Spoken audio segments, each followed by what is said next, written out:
Existe uma frase que diz o seguinte: se você quer ver quem te controla, veja quem você não pode criticar.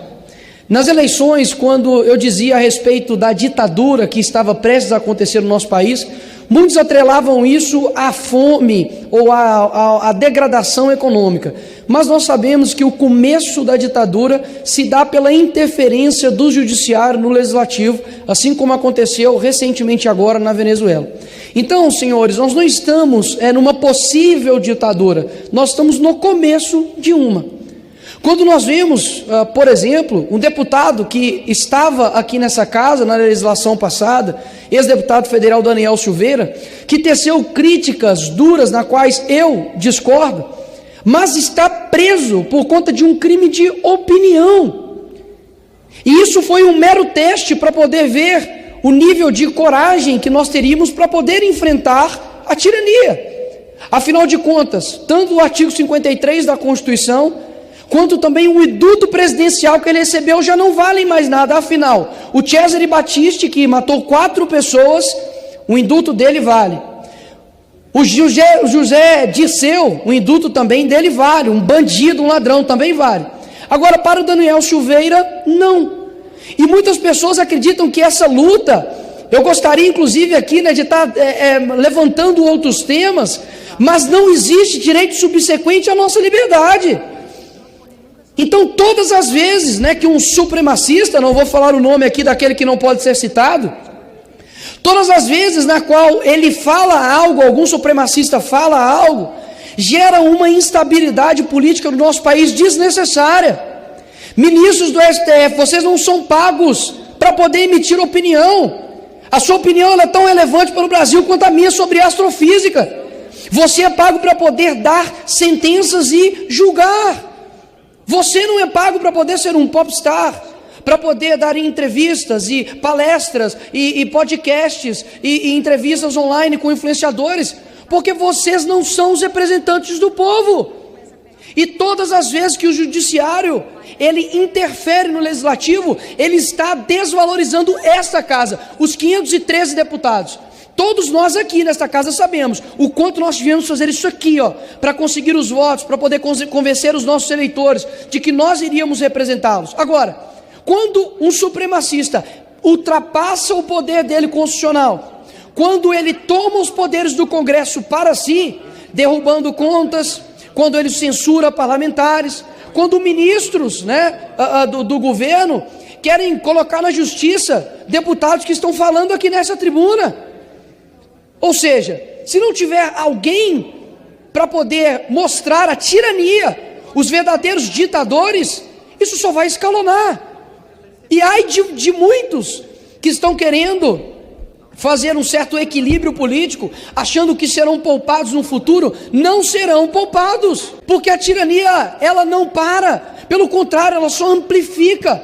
E quando a gente não coloca, não mostra isso para as pessoas, o poder do mal simplesmente só começa a aumentar. Então eu aqui, digamos, com um coração anterior ao meu cristão, eu poderia desejar muitas coisas para Lula e Alexandre de Moraes, por exemplo. Mas o meu Deus, Ele me deu um mandamento, Ele me deu algo para eu poder obedecer, que é poder amar os meus inimigos, que é inclusive orar por aqueles que me perseguem. E é exatamente esse recado que eu quero dar aqui para vocês, supremacistas, que a maneira como eu irei lutar contra vocês, serão de joelhos, será de fato de joelhos, porque me parece que a força do povo, me parece que a força da verdade não é capaz de alterar a mente de vocês, porque a mente sua está cauterizada. Homens que acreditam que não vão ter um ponto final, homens que não têm mais alma, homens que cometem julgamentos ditatoriais contra pessoas e acreditam que um dia não terão de prestar conta com relação a isso. E aí muitos podem dizer, mas olha, toma cuidado, porque caso contrário irão atrás de você, você será taxado, será rotulado. Muito mais do que o medo de falar, deve ser o medo de não falar a verdade. Ora, eu não vim aqui para poder ser um batedor de ponto, eu não vim aqui para poder simplesmente chegar, e me tornar uma pessoa do establishment. Querem me transformar no quê? Estão cometendo multas atrás de multas contra a minha pessoa, multas que inclusive nem tem previsão legal, simplesmente para poder nos inibir, simplesmente para poder tirar a nossa coragem. Recebi uma multa de 30 mil reais, porque eu compartilhei uma reportagem do Reinaldo de Azevedo, que dizia que o PT desviou 242 bilhões da saúde. O que eu quero trazer aqui para todos nós, senhores?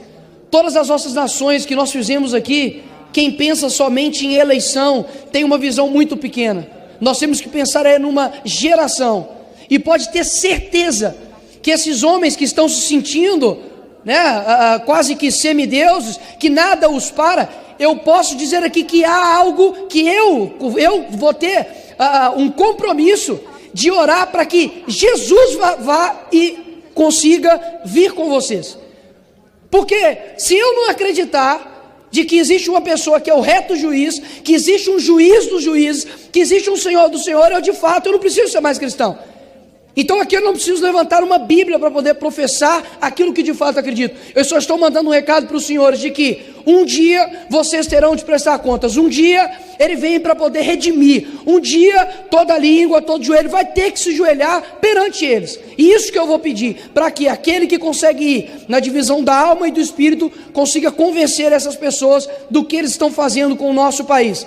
Atento aqui para vocês, que muitas das vezes me perguntam quando sou parado na rua e digo, olha, não tem ninguém para poder parar esses ditadores, não tem ninguém para poder, parar essas pessoas, porque eles não representam o povo. E eu digo, olha, nós não estamos numa corrida de 100 metros, é uma maratona. Numa maratona a gente vai ter perdas, a gente vai ter batalhas que a gente vai perder, muitas vezes nós vamos desanimar, mas algo eu posso garantir para vocês, o povo brasileiro, ele está vendo com olhos atentos aqueles que defendem a verdade e aqueles que estão militando contra a justiça. Pessoas que dia após dia estão vendo que existe uma casta hoje no Brasil que tem tomado um tom tirânico, que uma hora a conta vai chegar. Então, se você muitas das vezes ficou aí desanimado, por conta das eleições perdidas agora, recentemente presidenciais, eu peço para que você continue estendendo a sua bandeira na sua casa, continue confiando em um Brasil verde, amarelo e azul, na qual a gente realmente não vai lutar somente por 4 em 4 anos, mas vamos conseguir lutar por gerações, porque aquilo que nós fazemos aqui no nosso presente, os filhos dos nossos filhos irão lembrar, ficará na história do nosso Brasil. E realmente quando eu digo que uma consequência para mim, as pessoas dizem, olha, toma cuidado, você não sabe o que é cadeia. Nossa, toma cuidado porque você não sabe o que é uma opressão. Você toma cuidado porque muitas das vezes pode ser um sonho de garoto que entra na política para poder mudar o Brasil. Se eu não tivesse esse sonho, eu não teria entrado aqui. Se eu não tivesse esse sonho, de fato, eu não estaria, sofrendo marcas, perseguições, para poder de fato mostrar algo.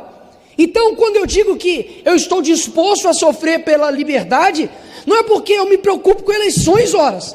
Eu já sou uma pessoa eleita. O que eu quero dizer é que nós não podemos subestimar o poder da nossa fala, não podemos subestimar o poder de convencimento da verdade. Então, mesmo que eles tentem rotular, mesmo que eles tenham, de qualquer maneira, tentando, fazer com que as nossas forças, elas fiquem rasas a ponto, de deixarmos pessoas, entre aspas, passivas, eu peço para que os senhores não tenham medo de enfrentar a tirania, não tenham medo de enfrentar os ditadores, porque se eu tenho certeza de alguma coisa, é que nós já estamos no começo de uma, e não importa se eles tenham presente, nós teremos o futuro.